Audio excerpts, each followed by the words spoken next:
Dominique Ricard, nouveau responsable du département hockey du RSEQ. Salut Dominique. Salut. Dominique, je dis nouveau parce que tu prends la relève de Stéphane Auger qui, lui, se retrouve avec Hockey Québec. Ben oui, Stéphane a quitté le réseau du sport étudiant en décembre pour se joindre à Hockey Québec. Au départ, c'était pour une responsabilité plus reliée à l'arbitrage. Mais là, maintenant, nouveau directeur des opérations hockey à Hockey Québec. J'ai pris le poste de Stéphane depuis décembre dernier. Son arrivée avec Hockey Québec, c'est une bonne nouvelle pour le RSEQ? Assurément, on sait que Stéphane, pendant 3 ans ici au réseau du sport étudiant du Québec, a vraiment aidé au développement du hockey ici dans notre réseau, à l'harmonisation du hockey dans le secteur scolaire, mais développement aussi au niveau du collégial, au niveau de l'universitaire. Avec de voir Stéphane avec Hockey Québec, là, c'est une très bonne nouvelle pour nous parce qu'on sait qu'il croit en ce qu'on fait. À Hockey Québec, on a une super bonne relation. Donc, protocole d'entente, relation, cohabitation avec Hockey Québec, ça va être très facilitant avec Stéphane de ce côté-là. Bien justement, c'est quoi ton plus gros défi avec le départ de Stéphane Auger, ton arrivée avec le titre de responsable du département hockey? C'est gros. C'est quoi ton plus gros défi? Bien, mon plus gros défi, c'est de prendre le temps de m'approprier les secteurs collégial et universitaires parce que, de par mes fonctions de responsable, auparavant, j'étais plus impliqué au niveau scolaire, un petit peu au niveau collégial, là, de plus en plus. Par contre, là, maintenant, avec la responsabilité là, de diriger le département hockey, là, je dois m'approprier les façons de faire, les procédures au niveau collégial puis au niveau universitaire, apprendre à connaître les gens. Dans ma façon de travailler, là, c'est extrêmement important pour moi de travailler en collaboration. Donc, m'approprier les secteurs collégial et universitaires sont mes plus gros défis présentement. Bon, justement, tu parles de niveau universitaire. Honnêtement, Dominique, depuis le début de cette émission-là, je pense que c'est la question qui me revient le plus souvent. Qu'est-ce qui se passe avec le niveau universitaire? On a parlé de l'évolution, de la qualité de jeu dans le collégial Division 1, mais il n'y a pas nécessairement de débouché parce que Division 1 universitaire, il y a seulement 3 équipes, McGill, Concordia et les Patriotes de Trois-Rivières. 3 excellentes équipes qui prennent leurs joueurs dans la Ligue junior majeure du Québec. Donc, il n'y a pas nécessairement de débouché. La question qu'on me pose, est-ce qu'il va y avoir d'autres équipes universitaires qui vont se joindre au circuit québécois? Bien, à court terme, d'autres équipes pour l'an prochain, la réponse c'est non. Par contre, comme je vous disais tout à l'heure, je m'approprie de plus en plus le secteur universitaire. J'apprends à connaître les gens. J'ai participé il y a 2 semaines là, à la commission de secteur universitaire, puis les commissions de secteur aussi intersectorielles. Puis on peut voir qu'il y a de l'intérêt. OK. Il y a des universités qui seraient intéressées à se joindre à la Division 1. Il y a de l'intérêt de la part des universités, il y a de l'intérêt de la part du Réseau du sport étudiant du Québec, bien évidemment. D'ailleurs, on va avoir là, la semaine prochaine, 18 mars, 23 mars, une consultation sur le développement vertical de la discipline. Donc, dans cette consultation-là, le hockey universitaire va être bien évidemment discuté.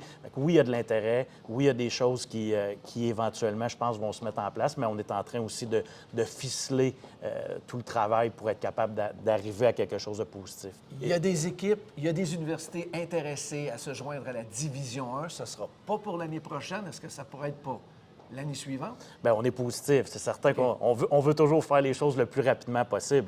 Mais je tiens également à mentionner, il y a des écoles intéressées pour la Division 1.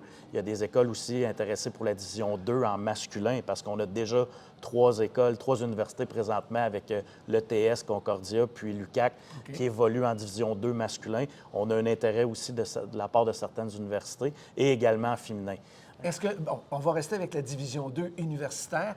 Est-ce que ça pourrait être pour l'an prochain, les nouvelles équipes, ou encore une fois, il va falloir attendre une année supplémentaire? Dans toutes les divisions, que ce soit D1, D2 masculin ou féminin, il n'y aura pas de nouvelles équipes en 24-25.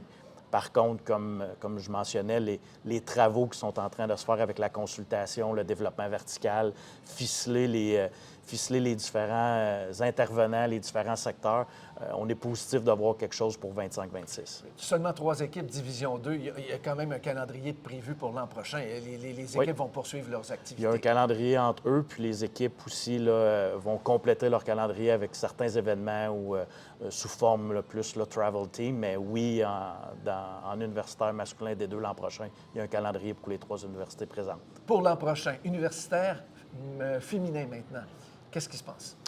4 équipes. On était à 6, mais le départ de 2 universités ontariennes qui quittent pour l'OUA nous amène avec 4 équipes au réseau ici au Québec. Il va y avoir un calendrier à l'intérieur de ces 4 équipes-là. Ce qu'on est en train de travailler, il y a un projet avec les US, les Universités des Maritimes, pour avoir un événement en janvier 2025 là, qui augmenterait le nombre de matchs, qui augmenterait la visibilité, un événement intéressant. C'est quelque chose là, présentement qui est en cours de discussion, mais que je pense que c'est positif de voir là, qu'il y aurait finalement là, une conclusion pour avoir cet événement-là en janvier 2025 pour venir augmenter le nombre de matchs, la visibilité pour nos 4 équipes universitaires féminines. Bon, tout est clair du côté universitaire. Petite parenthèse du côté collégial, Division 1, entre autres, ça va très bien. De bons programmes, de bons entraîneurs, de bons joueurs. Une des questions qu'on me pose également régulièrement, est-ce qu'on peut comparer la Ligue junior majeure du Québec avec le collégial Division 1? C'est pas pareil. Je le sais, je comprends ça, mais est-ce qu'on se rapproche un peu du calibre? Bien, le niveau de jeu est excellent. Puis, comme tu l'as mentionné, l'encadrement, je peux le voir là, encore plus de plus près là, dans mes nouvelles fonctions. On a d'excellents programmes, des entraîneurs compétents.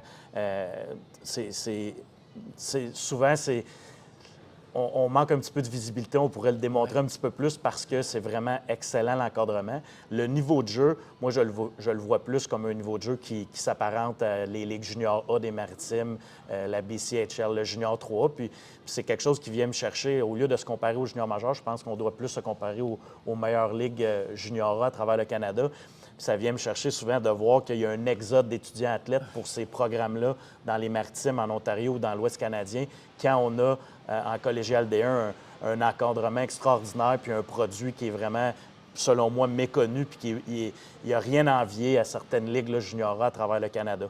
Fait que de se comparer à la Ligue junior majeure du Québec, je pense que ça serait de faire fausse route. Là. C'est pas le même niveau de jeu, c'est pas le même calendrier, la charge d'événements ou la charge de matchs, etc. Par contre, on a un excellent produit qui peut se comparer à n'importe quelle ligue là, junior A à travers le Canada. Bon, justement, tu nous parlais il y a quelques instants du développement vertical que la RSEQ travaille très fort de ce côté-là, secondaire, collégial, universitaire. Ça se développe de ce côté-là, il va y avoir des consultations. Le but de tout ça, c'est d'empêcher quoi? L'exode de nos talents vers les États-Unis, entre autres, vers la NCAA. Quoi, il y a quoi? 400 étudiants qui quittent vers les États-Unis à chaque année? C'est un des objectifs d'avoir une offre de service, un développement vertical avec une offre de service autant féminin, masculin, de scolaire, collégial, universitaire. C'est un des objectifs pour éliminer ou diminuer plutôt l'exode d'étudiants athlètes. Mais l'objectif premier, c'est à l'intérieur de notre réseau, c'est d'avoir une offre de service complète, de permettre à une étudiante ou un étudiant de fréquenter une école avec un programme de hockey au scolaire, par la suite continuer au collégial, puis pouvoir terminer son cheminement à l'universitaire. Fait que le développement vertical, le travail qu'on est en train de faire, c'est vraiment d'avoir une offre de service complète du scolaire vers l'universitaire. Puis bien évidemment, si on est capable de mettre ça en place, bien, on va diminuer les chances de voir des étudiants athlètes étudiantes québécoises, québécois, de quitter vers les États-Unis pour aller vers la NCAA. Bon, en terminant, place maintenant aux championnats provinciaux du côté hockey masculin, féminin. Du côté Division 1, il va y avoir des séries pour se rendre jusqu'aux grandes finales, jusqu'au grand titre. Collégial Division 2, entre autres, championnat provincial en fin de semaine à Drummondville pour la Division 2 féminin et au mois d'avril pour la Division 2 masculin également. Donc, c'est les championnats qui s'en viennent de ce côté-là. Oui, ça, c'est toujours intéressant. On le sait, là, c'est le fun de la saison régulière, mais les séries éliminatoires puis les championnats provinciaux, ça l'amène une petite saveur un petit peu plus particulière. Puis j'ai hâte, là, ça va être dans mon patelin à Drummondville pour le féminin en fin de semaine. Oui. Fait que je vais assister samedi, dimanche au match. Là, je vais aller voir le hockey féminin puis les intervenants puis tout le monde qui va être autour. Fait qu'on a bien hâte de voir ça. Dominique Ricard, hey, merci beaucoup. Ça a été très agréable. Merci d'avoir pris le temps de répondre à nos questions. Ça fait plaisir, François. À bientôt. Bientôt.